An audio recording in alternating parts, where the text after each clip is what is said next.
Now looking back, I consider it to be a big blessing how I was raised. I went to private school and church and just like had a family that loved me, and even my extended family was pretty close and really didn't have a lot of hardship or anything growing up.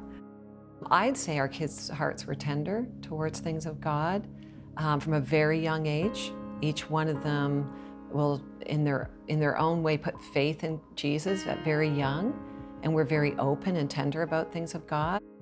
Since I can remember, so probably about like 5 or 6, I've become a Christian, and that was kind of just like a part of my life, going to church, and it's just a normal thing.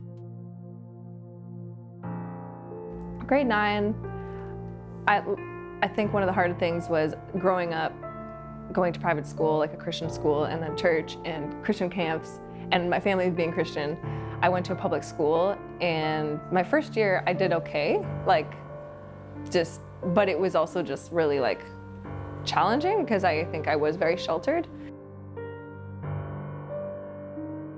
Part of it was probably just being lonely and just feeling, because most of the time when you share with people like, oh, I went to a Christian school or I'm Christian, they really don't understand like what that means, and so there's like this disconnect.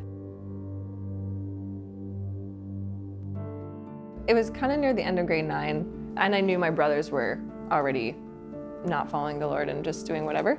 I guess I just felt like left out most of the time. Like they have this life that I know that they're not following Jesus, but they're not really telling me what they're doing.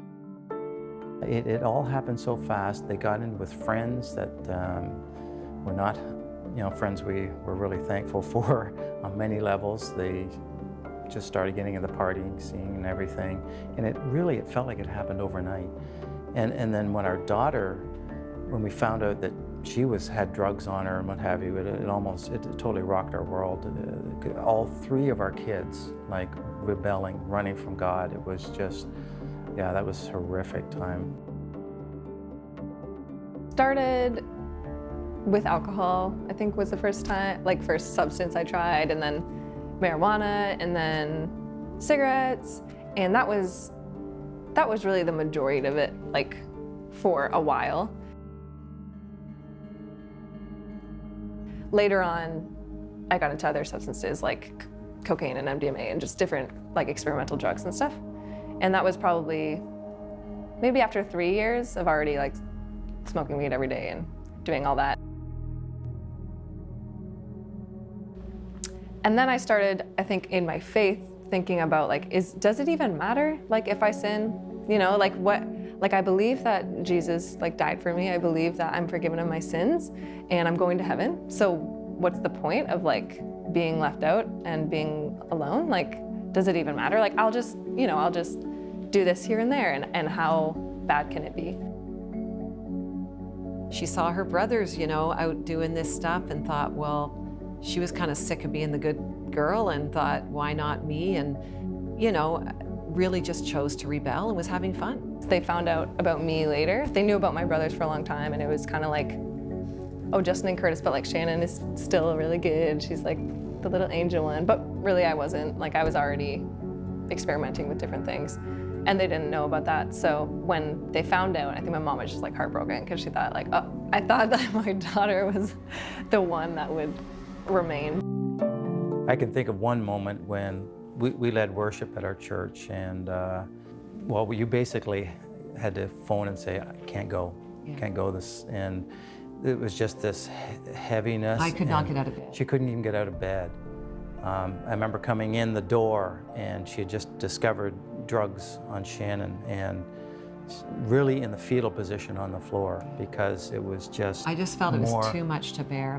The boys were already involved, and now to think my daughter would also choose it, I just really crumbled. For really 8 years, they didn't really know anything about my life. I would say, I'm going here, but really I was going all everywhere else. But I would just tell them, I'm going to Dana's, I'm going to my friends. And that's all they needed to know. And that's all they did know about my life for about 8 years. Honestly, I don't know if I ever came to think I've got to change. I think that it was a process for me. I had an encounter with God where he spoke through people that I'd never met before, and just them giving me like prophetic words, and this really intense experience. And I always thought that God was just like up here and we were down here and we do our thing. And that's kind of what led me to be like, well, I can sin, like he's not really involved. And when I had this encounter with him, it was very clear to me that like he is involved, and like he's powerful, and he wants to be a part of my life, and he actually loves me so much that he would send his servants and like speak through his servants to me personally and come after me in that way. So that was really, although that was really like profound, and actually after that, like I began going to church occasionally, and I think my demeanor changed, but I still wasn't ready to like give up my lifestyle. It was actually not until I was willing to confess my sin and surrender my life to him. And I think the only reason I did that was because of his work in my heart through these years and years of like process, until I got to a point where I was actually like humble before him. And I see that even now, like I didn't just, surrender my life to him and then never struggle again. It wasn't like this one day she was this and the next day she was, changed. It was a slower transition, but we saw the softening of her heart, and she started to reconnect in community. I compared myself to like my brothers for so long. That was, I think, a really big thing of just like, they're gonna do amazing things for the kingdom. And like my mom is like a preacher and she's gonna do amazing things. And I think just realizing like, it was all available to me as well, like the whole time. And so the minute I said yes, just like this new identity, and realizing like everyone, like he wants to use like everyone, he loves everyone like equally, and they're not more special than me in that sense, and they're not, like if anyone surrendered to God is so powerful. Realizing that, I think, was really freeing for me, that I'm just called to like love people, and he's done so much more with my life now, at 5 years of following him, I think, than I could have ever imagined.